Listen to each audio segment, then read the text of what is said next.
নমস্কার, কলকাতা টিভি ডিজিটালে আপনাদের স্বাগত। আজ আমরা দেখতে পাচ্ছি, আমরা এই মুহূর্তে দাঁড়িয়ে আছি ধর্মতলা মোড়ে এবং আমরা যে মিছিলকে দেখলাম সেই মিছিল কিন্তু শিয়ালদার থেকে একদম ডোরিনা ক্রসিং এবং বিজেপি, সেই মিছিল আয়োজক বিজেপি, তবে সবার হাতে কিন্তু তিরঙ্গা। আজকে তার কি কারণ, এই মিছিলের কি কারণ, এই সমস্ত কিছু মানুষের সাথে আলোচনা করব। আজকে আপনারা যে নামলেন, আপনাদের কি কি উদ্দেশ্য?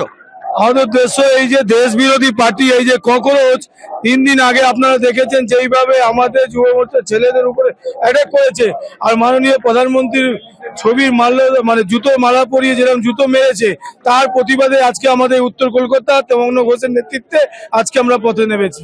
আজকে পথে তো নেমেছেন, কি কি আবেদন রাখছেন? আবেদন আমাদের একটাই, এটা আমাদের পশ্চিমবঙ্গে বিজেপির আশা কেউ মেনে নিতে পারছে না।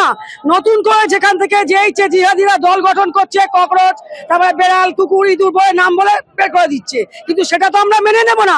আমরা নরেন্দ্র মোদীর এই অপমান কোনো মতেই মেনে নেব না, কিভাবে সহ্য করব না।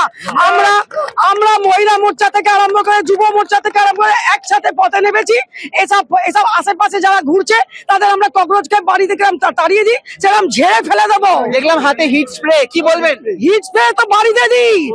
এবার ককরোচকে মারতে গেলে ককরোচ একটা জঞ্জাল, এটা তো সারা ভারতবর্ষ কেন সারা দেশ বিদেশ সবাই জানে। ককরোচকে প্রত্যেকে ঘৃণা করে, ও জঞ্জাল থেকে উঠে এসে মোদিজির সমান নিজের বক্তৃতা দিচ্ছে, কিন্তু আমরা কি সেটা মেনে নিতে পারবো? মোদি কথা একদম ঠিক। আমরা দেখতে পেলাম যে সাংবাদিকের ওপর আক্রমণ, এই আক্রমণ কি বলবেন? জয় শ্রীরাম। দেখুন, ভারতবর্ষ এখন অনেক নম্বর 1-এ যাচ্ছে। কিছু আতঙ্কবাদী শক্তি টানছে, অ্যান্টি ন্যাশনালিস্ট সোশ্যালিস্ট যেটা আছে, তার মধ্যে কমিউনিস্টরা भी আছে। ওরা মিলিয়ে ভারতবর্ষে যেরকম উন্নতি চলছে, ওকে উন্নতি করার জন্য ছাত্রের নাম নিয়ে ওরা কাকরোচ, কিড়া মকোড়া যাকে বলা হয়, ওটা মিলিয়ে ভারতবর্ষে অশান্তি উৎপন্ন করার চেষ্টা করছে। আমরা এটা হতে দিব না। তাই জন্য আমরা এখানে শ্যামা প্রসাদ মুখার্জির ভূমিতে তিরঙ্গা নিয়ে বেরিয়েছি।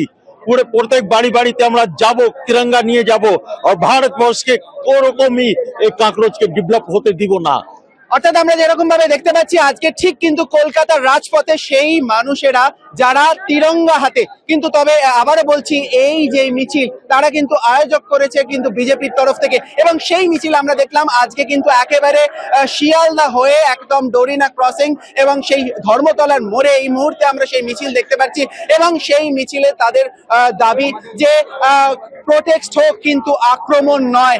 এবং সেই জায়গা থেকে আরো যারা তারা কি কি চাইছেন সবটা আমরা তুলে ধরার চেষ্টা করলাম। আসলে বিদেশের টাকা, বিদেশের মদত, পাকিস্তানের জঙ্গি সংগঠন, বাংলাদেশের সে সমস্ত জঙ্গি সংগঠন, তাদের মদত, তাদের অর্থ, আর আমাদের ভারতবর্ষের মোদিজি আর বিজেপির বিরোধিতা করতে গিয়ে তারা দেশেরই বিরোধিতা করে বসে থাকছে, ভারত মাতারই বিরোধিতা করে বসে থাকছে। তো এইটা কাম্য নয়, আর এটা বরদাস্ত করবে না ভারতবাসী। যাক না মমতা ব্যানার্জি, দিল্লি যেতে কে নিষেধ করেছে? দিল্লি যাওয়াটা খুব বড় কথা না, যাক না। এখানে স্কুটারে বসে বললো, এখনো আসলে প্রচার পাওয়ার জন্য এত মানে নির্লজ্জের মতন 26,000 চাকরি গেছে, 7বার ওর সময়তে পরীক্ষা ফাঁস হয়েছে, প্রশ্নপত্র ফাঁস হয়েছে, ও স্কুটিতে বসে পড়েছে। আমাদের রাস্তায় নামার সেই অর্থে কোনো দাবি নেই, আমাদের রাস্তায় নেমেছি।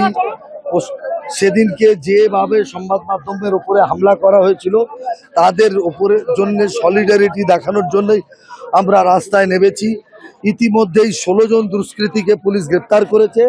আমরা নিশ্চিত বাকি সমস্ত দুষ্কৃতী গ্রেপ্তার হবে, তাদের বিরুদ্ধে কঠোর পদক্ষেপ সরকার নেবে। সংবাদ মাধ্যম হচ্ছে ভারতের গণতন্ত্রের চতুর্থ স্তম্ভ। সেই চতুর্থ স্তম্ভ হাতে নকল সংবিধানের কপি নিয়ে সেই সংবাদ মাধ্যম আক্রান্ত ছিল। আমরা সেই সংবাদ মাধ্যমের পাশে দাঁড়ানো, সলিডারিটি দেখানোর জন্যই রাস্তায় নেমেছি। আজকে দেখতে পাচ্ছি সবার হাতে তিরঙ্গা, কোন রকম রাজনৈতিক দলের কোনো ছাপ আমরা দেখতে পাচ্ছি। কারণ ভারতের সংবিধান আক্রান্ত, তাই আমরা তিরঙ্গা নিয়ে নিয়েছি। আমরা সংবিধান দেখানোর জন্য নামি না, আমরা সংবিধান মানি, তাই আমরা তিরঙ্গা নিয়ে নেমেছি। রমিত বন্দ্যোপাধ্যায়ের রিপোর্ট, কলকাতা টিভি।